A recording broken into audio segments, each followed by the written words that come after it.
Hello, everyone, and welcome back to another episode of the Attention Economy. Today, I have Dr. Atefeh Yazdanparast from East Texas A&M University. Thank you so much for being here today. It's my pleasure. Thanks for having me. Okay, the first question I have is basically, can you describe your paper on saturation of color and sensory intensity in your own words? Yes, so my research basically focuses on sensory marketing, which is a relatively new field of research in marketing, which looks at how sensory information or the information we receive through our senses affect consumer decision making, and so how marketers could be aware of that and make plans accordingly. In this specific research, I'm looking at color and specifically one dimension of color, which is saturation. So we have colors that have high saturation or low saturation. The other two dimensions for a color are um, brightness. So we have darker colors and lighter colors. And then we have the hue, which is basically what color you see. Is it red? Is it like it's based on the wavelength of the um, the color spectrum that we see them. So, which goes from all the way from like blue to red and so forth. So in this case, we are looking at saturation, and saturated colors are more vibrant, and then lower saturated colors are a little bit kind of dull. So we wanted to see if a color that is more saturated, um, when we see that on a product, let's say product packaging, for instance, would that affect how people perceive of the qualities of that product? So that's why we were looking at that.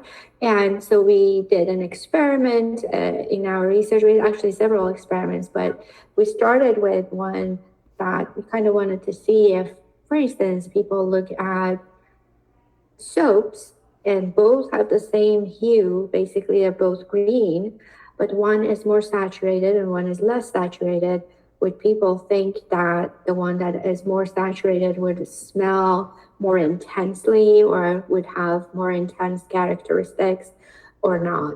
And from there, we started and we did more studies, and we were able to see that there is this kind of association that people associate more saturated colors to more intense sensory characteristics. And we do discuss in the paper that part of that comes from how we have learned to associate meanings to colors. So, in the nature, for instance, when you see fruit and products, fruit, let's say fruit, usually when the fruit is riper, so it's sweeter, for instance, so it has more flavors, the color is more vibrant, is more saturated. The other way around, when you see a piece of meat decaying, so it is actually losing, or it is not as, it is losing its flavor, it's not as intense, it's decaying. Basically the color becomes less saturated. So we do discuss in our paper that this might be associated with how we have learned to infer meaning from things that we see. Wow, yeah, that's really interesting. And I think, would you say it has a lot to do with like evolutionary psychology? Because because I've read a lot about how like we're programmed to avoid like even I know this is a different subject matter than color, but like we are programmed to avoid like bitter tastes because it signals poison and things like Mm-hmm. that. Would you say, yeah, sorry, would you just say that psychology has a big hand in this? Absolutely. I would like everyone to just appreciate the relationship that marketing, consumer behavior, and psychology have with each other. So, very much in my research, I draw on and borrow from psychology. And yes, part of what we have learned over years and in generations that has been ingrained in our brain is part of that evolution, what we have learned through association. That is true. And In another paper, also relevant to this, I do talk about how, in fact, as we grow, as we are developing as a baby, basically, there are these neural connections in the brain that associate certain senses with each other. And we might not know how we associate certain things to each other, but it is through those nervous system connections. So it could be through physiology or it could be through evolutionary psychology, as you brought it up. Yeah. And specifically, like your research has explored how subtle sensory cues, and in your case, color saturation, can shape the way we perceive products. But for someone who's never heard of the term sensory marketing before, why do details like these matter? Mhm. It's a very good question. Well, consider this. In our daily lives, we are receiving lots of signals, lots of pieces of information through our senses. So, whether we want it or not, whether we voluntarily receive these or not, our sensory organs are receiving these information, right? And whether we process them and we pay attention to them so that they affect our perception or not, that's a separate matter. But in general, this is part of our daily lives. And for marketers to be able to understand how these sensory experiences are affecting consumers, their perceptions, would be very important because then it would affect how they go about designing products, packaging, even environments and experiences for people. Yeah, and that definitely makes sense. And I think that sometimes it is these like sensory details that I think maybe the everyday consumer who like isn't I think it doesn't automatically think about sensory details. These things do Mhm, matter a lot in terms of popularity, even of certain products and why certain things mhm. go like quote unquote viral. So, like, from your perspectives, why is it that some products or trends suddenly capture everyone's attention while others, like, even if they're objectively good products or services, never take off? Well, I have to say that in today's world where we have the influencers and the social media, um, part of that is because of what these influencers or what we traditionally call in marketing opinion leaders say about something. Even though influencer marketing is relatively new, but opinion leaders have been around. These are the individuals that you go to ask about certain products because opinion leaders usually are considered experts in a separate, a specific field. Maybe somebody who is really good at food, and you go to that person who asks about which restaurant to go to, or someone who's really good at music, and you go to talk about and ask about their opinion regarding a musical instrument. So, same thing, the same opinion leader concept is now talked about as influencer marketing because influencers usually have a specific topic that they specialize on and talk about, whether it's lifestyle, whether it's do it yourself or travel, whatever that is. And then people basically pay attention to what they say. And I believe in many cases, a very good product might not receive as much attention if an opinion leader has not noticed it.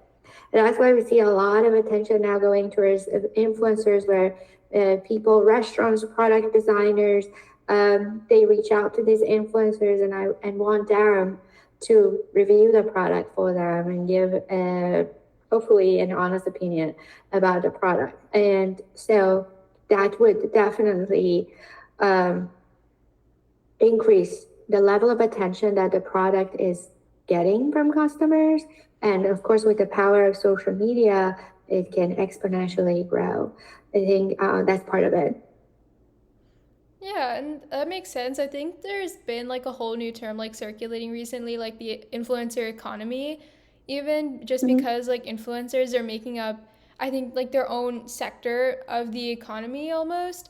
And you're definitely right that some things are more like of a bandwagon effect than anything because sometimes objectively products are not special. Like I don't know if you saw like the dot cakes trending like on social media. It was essentially just like a cake with sprinkles, but I think it may have just like trended because, you know, it was photogenic and people really liked it. But Yeah, that's true. And of course, especially with Instagram, anything that is visually appealing will get a lot more attention.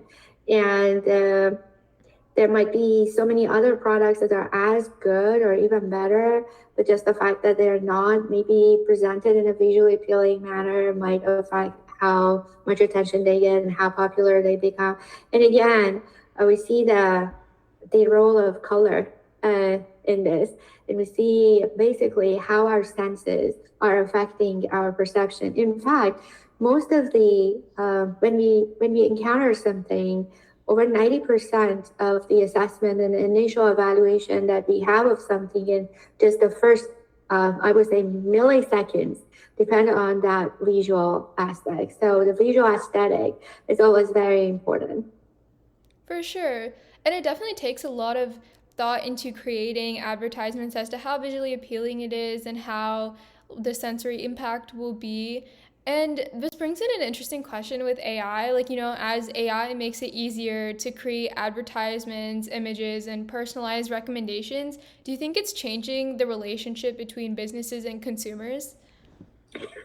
Uh, there is no denial of the effect of AI in everyday's life. And of course, part of that would be the relationship between businesses and consumers. It is still new, relatively, as different organizations, different businesses are adopting AI in various degrees, and as consumers are trying to figure out how much they want to trust and how much they want to rely on AI. But it is definitely affecting their relationship. One thing that I am particularly interested in is, do people really care, or does it matter to people if a product they see or an ad they see is created by AI or by human? If it looks good and if it does the job, do we as humans really care about this or not? Do we prefer things that are made by fellow humans, or we don't care? That's something that we have to see as people, as we are going through this dynamic relationship and interplay. For sure, yeah. And I think and as you mentioned, AI will have I think a large impact on the everyday consumer even. And so after studying consumer behavior for a long time and in great depth, what's one thing you wish that the average person understood about the, you know, economic decisions that they make every day? It's a very great question. I want to say that, um, so in traditional sense, economists believe that consumers are um, making all their decisions based on logic. It's a theory. It's called rational actor theory. It's a very traditional way of looking at how consumers make their decision. That they always weigh the options and make the most rational decision. But in consumer behavior, we say that's not always the case. Consumers make many irrational decisions. Sometimes the decision is driven by emotions, how I feel about something, regardless of whether it's a rational choice or not. I just like it. And so that's one approach to decision making. And the other one is the role of situation. I might be in a situation where I make a decision that otherwise I wouldn't have made that decision. Just consider when you go shopping with friends as opposed to when you go shopping individually by yourself. The decision making is very different. And I think for consumers, the most important thing is to just be aware of the influence and the impact that different forces have on our decision making. By being more informed individuals, we make better decisions. Like, for instance, when you go to a store and they're giving you samples, of course, sampling is a psychological process that they are basically priming you to start to like and purchase something. When I go to a store and I see the samples, I know what's going on. Um, I don't say that I don't try the sample at times, I do, but I'm aware of what is happening and I try to control the impact that all these tactics are situational factors, emotional factors, social factors are having on me. So I think for consumers, just being aware and then making the decision would be great if possible. Yeah, totally. That makes a lot of sense. And it's really interesting because I think even in the last few years, especially, we've seen a fundamental shift in the way businesses try to capture consumers because in today because in today's age we're in what's called, I think, like by some people, the attention economy. Mm-hmm. So and it leads me to this question because today companies aren't just competing for our money but rather our attention. And so how has that changed the way that businesses think about consumer behavior? Yeah, that's a good point. We are in, or at least we have been and continue to be in the attention economy. And part of that is because it's hard to capture people's attention. There is a lot of competition for people's attention. So it's like, where are the eyeballs looking at? And so that is important. I want to say, added to that, we are living in an era where we have this what I have called in my other paper an immediacy pandemic. The fact that we as consumers are so used to having everything at our exposal, like very close to us, or very immediately available to us, that we have lost our patience. So I call this an immediacy pandemic. Just think about it. In the past, if you had a question and you didn't know the answer, you had to really take your time, go to the library, find the book, research it, and figure out the answer. Then we turn into Google, for instance, just ask search engines the question, we get the answer in fraction of a second. And beyond that, now we ask the AI. We hope that the AI is not hallucinating, is not lying or fabricating things for us, but would give us the full answer. So we have become less patient.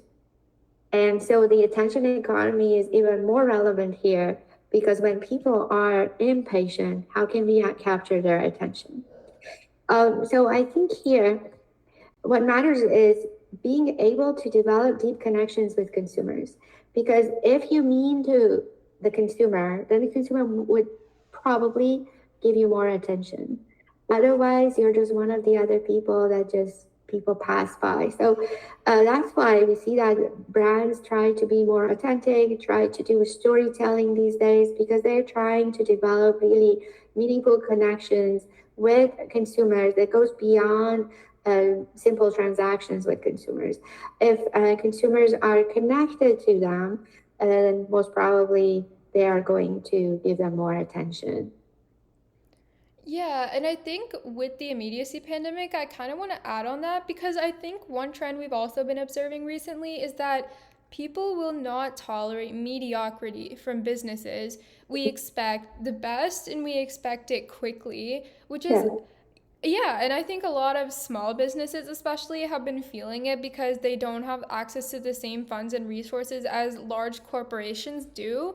And Mm-hmm. so it's like that narrative. It's like, why would I support a small business when I can get like in the case of coffee, like I saw this controversy with Prickly Pear. It's a coffee shop from Nashville recently, and they were like, why would I get like from Prickly Pear when it's hard to support, like the hours are very irregular and I can Mm-hmm. get a larger size from Starbucks. I can get it more quickly and it's more like standardized.